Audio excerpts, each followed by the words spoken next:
He has the better claim to the throne. Every time a Targaryen is born, the gods flip a coin. The Mad King gave his enemies the justice he thought they deserved. Children are not their fathers. Be a dragon. You have a gentle heart. Targaryen, alone in the world, is a terrible thing. You don't want to wake the dragon, do you?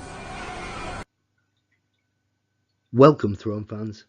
This is Throne Theories, a new channel dedicated to the analysis of TV shows and literature. The main focus will obviously be the world of Ice and Fire and Blood, and we will look at the narratives and TV show in some analytical detail.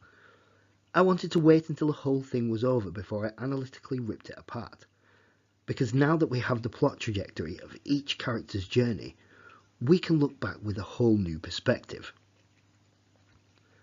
First of all, episode 5 of season 8, The Bells, has caused a massive stir, and I'm not getting on the bandwagon too much here, but I did join the 1 million strong in signing the petition just to show support.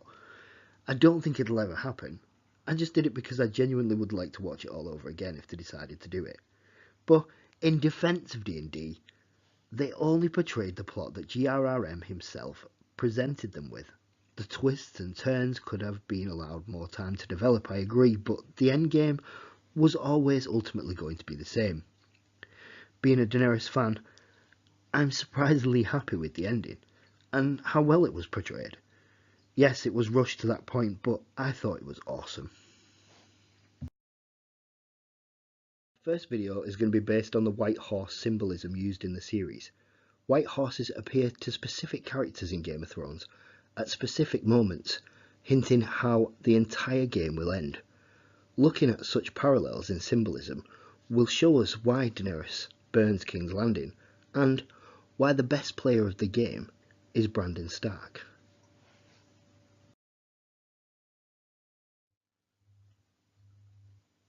This video will look specifically at the game itself, and how characters may not even be playing the game at all. Bran might even be the only worthy player, the first point of view we get in the books. He's literally plugged in. So did Bran send the white horses? Did Bloodraven just pass on his control pad? Is the main skin changer actually just controlling everything? We're going to look closely and try to answer these questions. But spoiler warning, just in case you haven't caught up, we're going to be mentioning everything about the end and a lot about the Bells. So stop now if you haven't caught up already. So far as I've seen, no one has actually picked up on the parallels here. Yes, the white horse symbolises death by a Greek mythology. Arya also symbolises death, being no one and serving the many-faced god. Even the little girl who Arya tries to save is holding a white horse toy, which shows us two things. Firstly, that like Shireen Baratheon, she will unfortunately burn in this episode. Secondly, she will serve the many-faced god by keeping Arya and her humanity alive via the journey she makes to try to help them, however futile that journey is. The white of the horse's fur also is emblematic of the purity of fire, and how, as Melisandre says to Davos, "What I told your son is true. Death by fire is the purest death." Not only will both Daenerys and Arya be the harbingers of death throughout this story, they will also cleanse Westeros, or help to, with fire and blood. Another interesting contrast is the fact that whilst Dany is physically clean in the image, having been cleansed for sale, her family suffered at the hands of Robert's rebellion, and she suffers now as a result. Arya's bloody face reflects the turmoil suffered both then and now. This is further reflected in the episode when the Mountain tries to kill the Hound with the same method he used to kill the Martell siblings during and after the rebellion, and Qyburn how he killed the Targaryen children by smashing his head into the wall. The devastating event of the Bells directly calls back to the rebellion, when Tywin Lannister's army slaughtered soldiers and civilians of King's Landing in order to cleanse and make way for the age of the new king.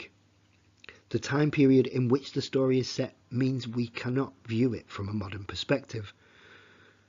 This was the done thing. Whether or not we think it was wrong, we cannot judge Daenerys or anyone else by modern standards. Moving the symbol of the White Horse from Daenerys to Arya is like passing the flame of justice from the beginning to the end of the narrative. Ice has finally been dealt with by fire, but fire can burn out of control. And, seeing that it has served its purpose, the torch has been passed to the Starks to snuff it out. Now that Sansa has used her new political power to destabilise Daenerys' rule, a threatened and paranoid monarch like she is now, having lost almost everything, she would feel she had to pull the weeds of truth out, root and stem. Only then would the threat be completely cleansed, however unjustified that might be. Dany is entitled to that throne, in her view, and I don't think we could call anyone in the story a true hero or villain, even with the wings. The main moral we are to learn is that the pursuit of revenge will end in downfall. Life is simply too short to waste in the pursuit of a grudge. The Hound is the main example here, and Arya learns this from him in Season 8, Episode 5. And look at me. Look at me! You want to be like me?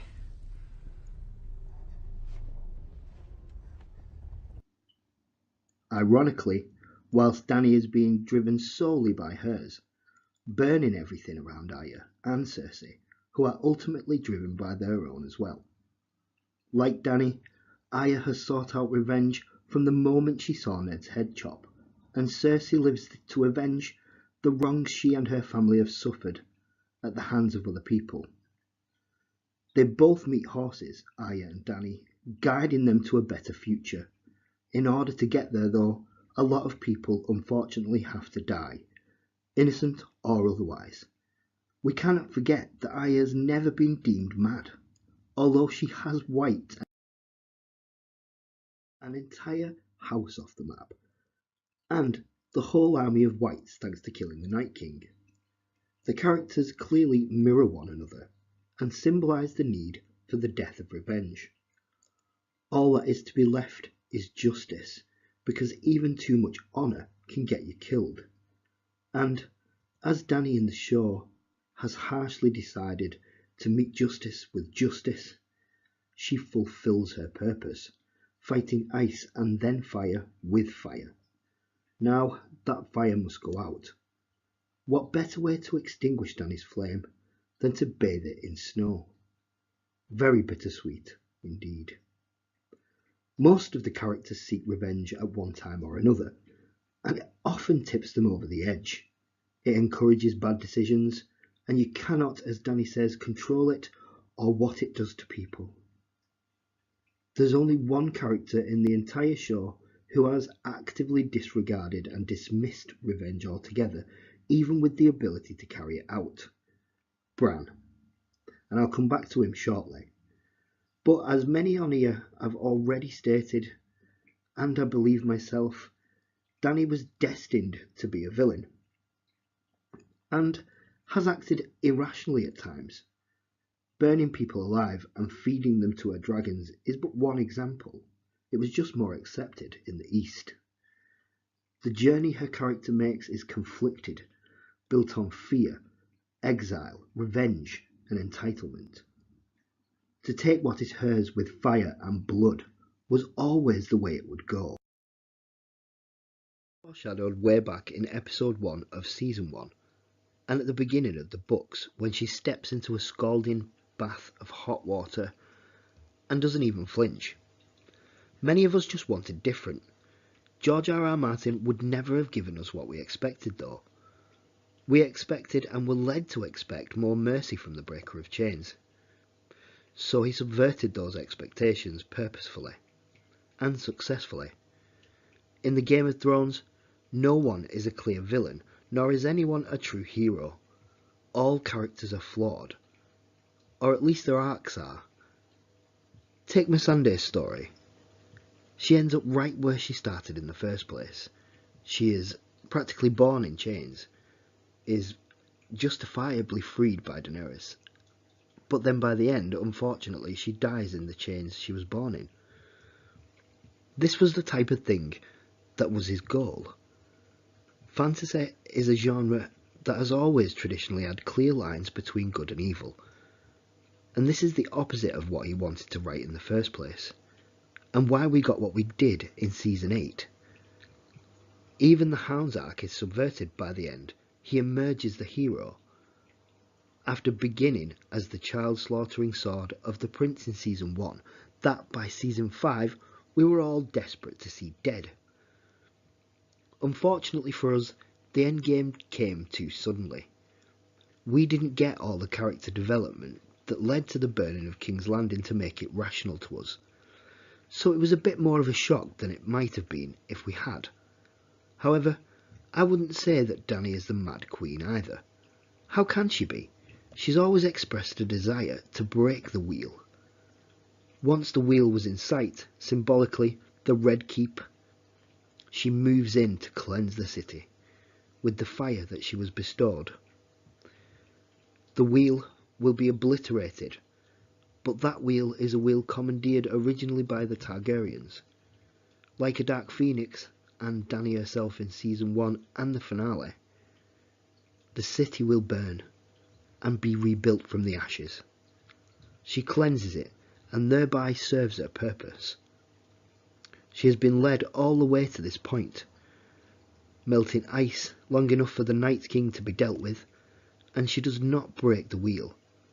She purifies it and completely gets rid of it with fire.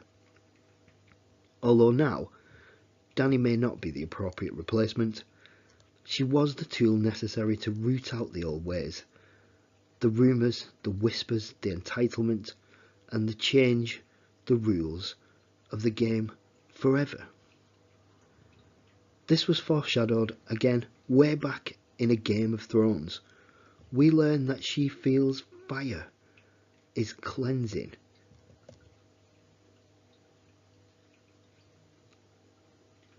That's why Bran, when you think about it, shared the information about Jon's heritage. He knew exactly how things would turn out.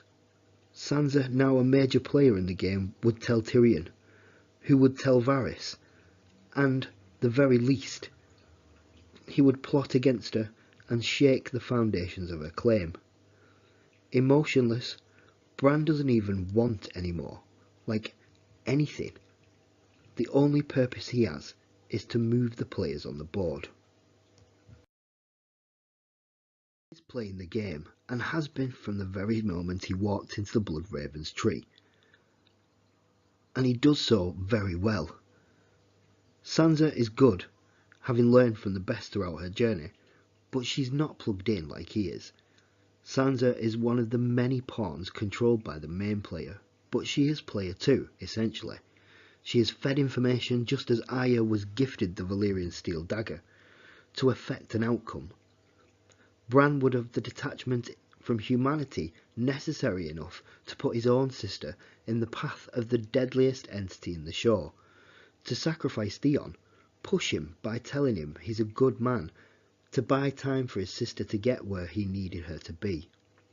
He even plays Tyrion, knowing that Varys, Tyrion and many others with influence believe that the best person to rule Westeros would be someone who does not want to. He plants that seed in Season 8, Episode 2, when he states to Tyrion clearly that he does not want. You don't want it. I don't really want anymore.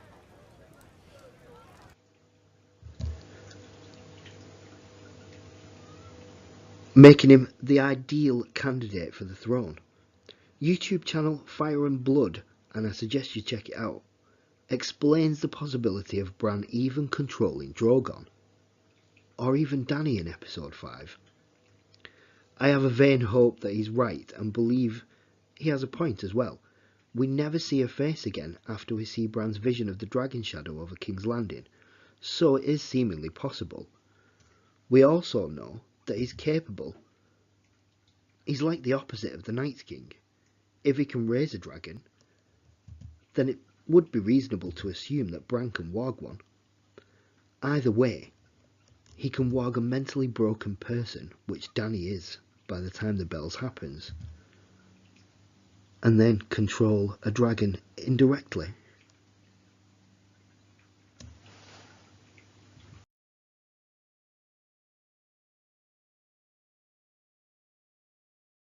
I would also posit that as the main player in the game, Bran could actually be a representation or embodiment of the so-called gods of Westeros. As no one serves the many-faced god, then everyone must serve the many-faced god, Valar Dohaeris. Even Daenerys. He's also a representation of the Lord of Light, providing the visions in the flames, and the Seven are among his many faces. One god with many faces. Player 1. The only player actually plugged in, as I've said before. We learn early on that Bran can and will take over people's bodies and minds for the greater good. No one would have chosen to hold that door. Like Arya, Hodor, Jon and others, Dany is serving a purpose. She is queen in the Game of Thrones and Arya is essentially a knight. Each of them has a purpose and have both been controlled in order to assure a particular outcome. Bran sitting the throne. The trailers led us to believe that Arya was going to put the fire out, but this was a red herring. Jon was the only Targaryen left, born in line with the Nissa Nissa prophecy from the books, which was ultimately paid off in the show. However, Arya will carry that torch of justice that Dany passed forward, having not let herself get drowned by revenge like Dany did. She learned to control her urges, as Bran learned to let go of emotion. Dany is now also a symbol of revenge and had to be removed from the board. Unfortunately, all she would have ever had was fear, so she had to break with the wheel she was destined to take out.